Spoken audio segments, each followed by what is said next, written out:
Esta conferencia comenzará a grabarse. Cuestionario 27. ¿Qué es un tutor y para qué actos representan al menor? Es el representante del menor, actuando en su nombre excepto para actos que el menor pueda realizar por sí mismo o solo necesita asistencia. ¿Cuál es el plazo de prescripción para reclamar responsabilidad al tutor por daños causados al menor? 3 años contados desde la rendición final de cuentas. ¿Cómo pueden los progenitores designar un tutor? En un testamento o en un documento público notarial. ¿Qué es la adelación en el contexto de la tutela y el nombramiento del tutor? Se refiere al orden en el que se prefiere nombrar a los tutores, que puede incluir a las personas designadas por los progenitores y luego a los familiares cercanos como ascendientes o hermanos. ¿Qué entidades o personas pueden ser tutores?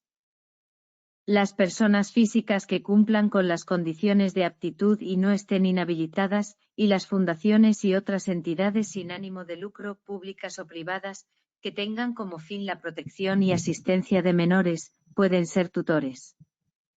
¿Qué ocurre si las designaciones de tutores hechas por los progenitores no son compatibles entre sí? La autoridad judicial adoptará, mediante una decisión motivada, aquellas que considere más convenientes para el interés superior del menor. ¿Qué prohibiciones específicas se imponen a los tutores respecto a los bienes del tutelado? Recibir liberalidades del tutelado o de sus causahabientes, adquirir por título oneroso bienes del tutelado o transmitirle bienes por igual título y representar al tutelado en situaciones de conflicto de intereses.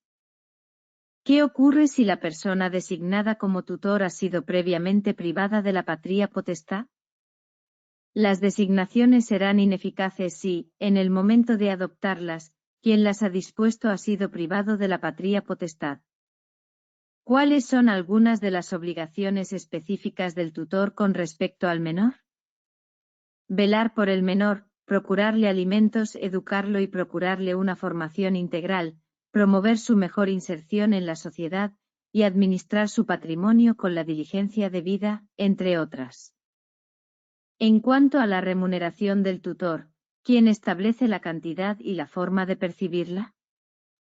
La autoridad judicial. ¿Bajo la vigilancia de qué entidad ejerce la tutela? Del Ministerio Fiscal.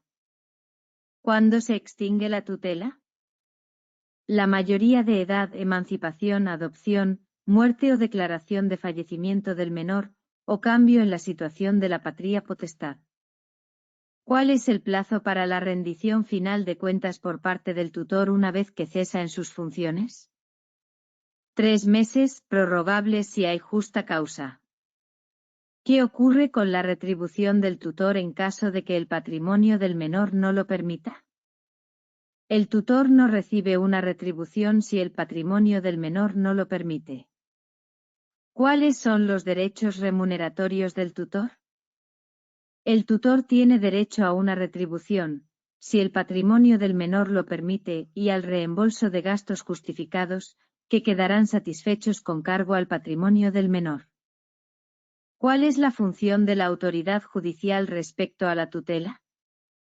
Puede establecer medidas de vigilancia y control, exigir informes sobre la situación del menor y el estado de la administración, y tomar decisiones vinculadas a la designación de tutores y la gestión de la tutela. ¿Cómo se ejercen las funciones tutelares en cuanto a su beneficio y supervisión? En beneficio del tutelado y están bajo la salvaguarda de la autoridad judicial. ¿Qué disposiciones pueden los progenitores establecer respecto al patrimonio del menor? Los progenitores pueden establecer reglas de administración y disposición de los bienes del menor y designar quién ejercerá estas funciones. ¿Quién puede exigir que el tutor informe sobre la situación del menor y la administración de sus bienes? La autoridad judicial y el Ministerio Fiscal. ¿Qué sucede si el tutor incumple sus obligaciones o abuso de sus facultades? La autoridad judicial puede adoptar las medidas que considere oportunas para la protección del menor y su patrimonio, e incluso remover al tutor si es necesario. Cuestionario 28. ¿Cómo se define la situación de desamparo respecto a los menores? Se da cuando hay un incumplimiento o un ejercicio imposible o inadecuado de los deberes de protección establecidos para la guarda de los menores, dejándolos sin la necesaria asistencia moral o material. ¿Qué caracteriza a la guarda de hecho del menor? Por ser una situación de guarda ejercida espontáneamente por una persona sobre un menor, sin cumplir ninguna norma legal pero actuando de buena fe. ¿Cuál es el rol de la autoridad judicial respecto a un guardador de hecho? La autoridad judicial puede requerir al guardador de hecho que informe sobre la situación de la persona y los bienes del menor y su actuación en relación con ellos, pudiendo también establecer medidas de control y vigilancia que consideren oportunas. ¿Qué facultades pueden otorgarse a los guardadores de hecho de manera cautelar? Cautelarmente se les puede otorgar facultades tutelares y, si el menor es menor de edad, puede constituirse un acogimiento temporal siendo los guardadores los acogedores. Judicial puede requerir al guardador de hecho que informe sobre la situación de la persona y los bienes del menor y su actuación en relación con ellos, pudiendo también establecer.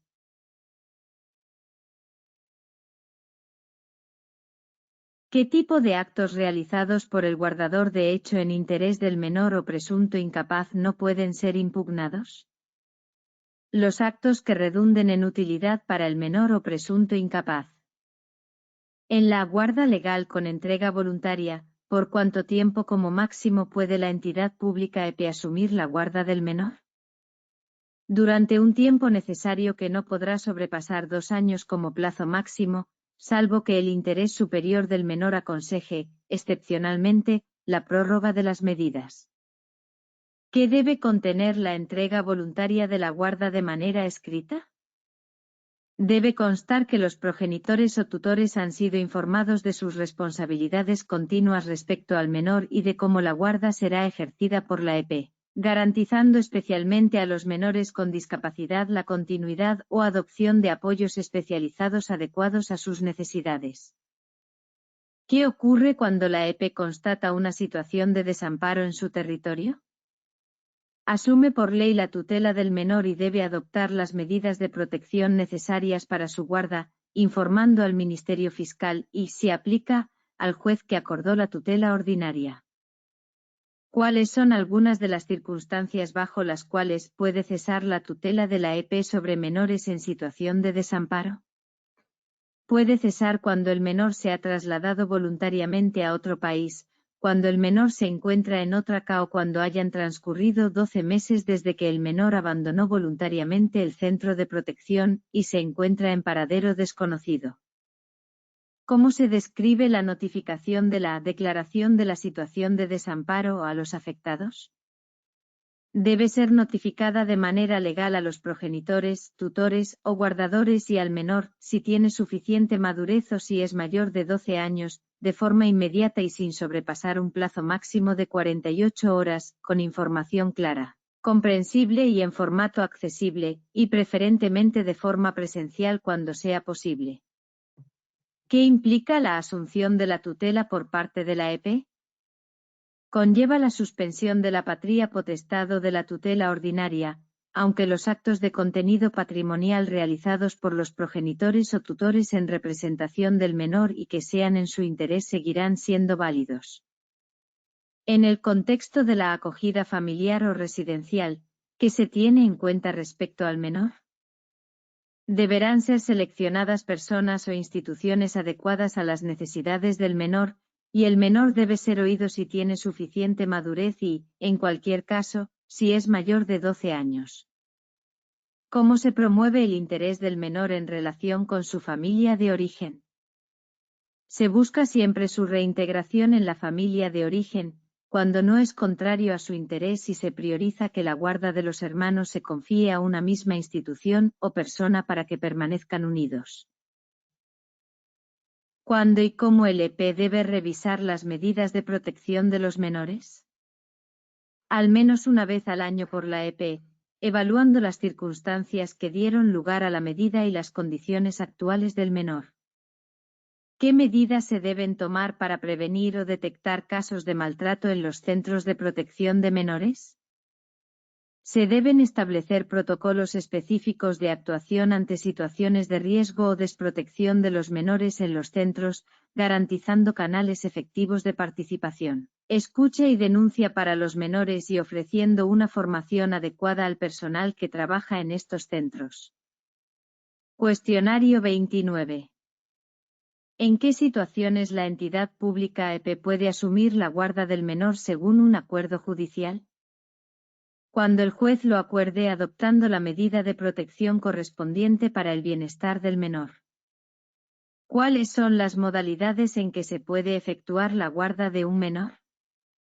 La guarda se realizará mediante acogimiento familiar, determinando la persona o personas por la EP. Acogimiento residencial por el director o responsable del centro donde el menor esté acogido, cuando el acogimiento familiar no sea posible o conveniente para el menor. ¿Quiénes están excluidos para ser acogedores en el contexto del acogimiento familiar? No podrán ser acogedores aquellas personas que por sus circunstancias personales, legales o de comportamiento, no puedan ser tutores. ¿Qué condiciones se deben cumplir respecto al consentimiento en el acogimiento familiar? Se requiere el consentimiento tanto de los acogedores como del menor si éste tuviera suficiente madurez y, en todo caso, si fuera mayor de 12 años. ¿Cuáles son las obligaciones que el acogimiento familiar impone a quien recibe al menor? Impone la obligación de velar por el menor, tenerlo en su compañía, alimentarlo, educarlo y procurarle una formación integral, propiciando un entorno afectivo y en caso de menores con discapacidad, asegurar la continuidad o adopción de apoyos especializados. En situaciones de conflictos graves en el acogimiento familiar, ¿quién puede solicitar la remoción de la guarda y a quién se dirige la solicitud? El menor, el acogedor, el Ministerio Fiscal, los progenitores o tutor que no estuvieran privados de la patria potestad o de la tutela o cualquier persona interesada, pueden solicitar a la EP la remoción de la guarda. ¿Cuáles son las modalidades de acogimiento familiar en función de su duración y objetivos? Las modalidades de acogimiento familiar pueden ser: A. De urgencia, máximo 6 meses, enfocado principalmente a menores de 6 años. B. Temporal, duración máxima de 2 años, salvo excepciones. C. Permanente, al finalizar los 2 años de acogimiento temporal o directamente en ciertos casos. ¿En qué circunstancias cesará el acogimiento familiar? El acogimiento familiar cesará: A. Por resolución judicial. B. Por resolución de la EP, ya sea de oficio o propuesta por diversas partes interesadas. C. Por la muerte o declaración de fallecimiento del acogedor o acogedores. D. Por la mayoría de edad del menor. ¿Qué tipo de participación se espera del menor en el acogimiento familiar? Que el menor tenga una plena participación en la vida de familia, integrándose en la dinámica familiar y recibiendo un entorno de cuidado y afecto. ¿Qué facultades pueden solicitar la EP al juez en relación con los acogedores permanentes? La EP puede solicitar al juez que atribuya a los acogedores permanentes aquellas facultades de la tutela que faciliten el desempeño de sus responsabilidades, siempre atendiendo al interés superior del menor. Cuestionario 30. ¿Quiénes pueden ser sujetos a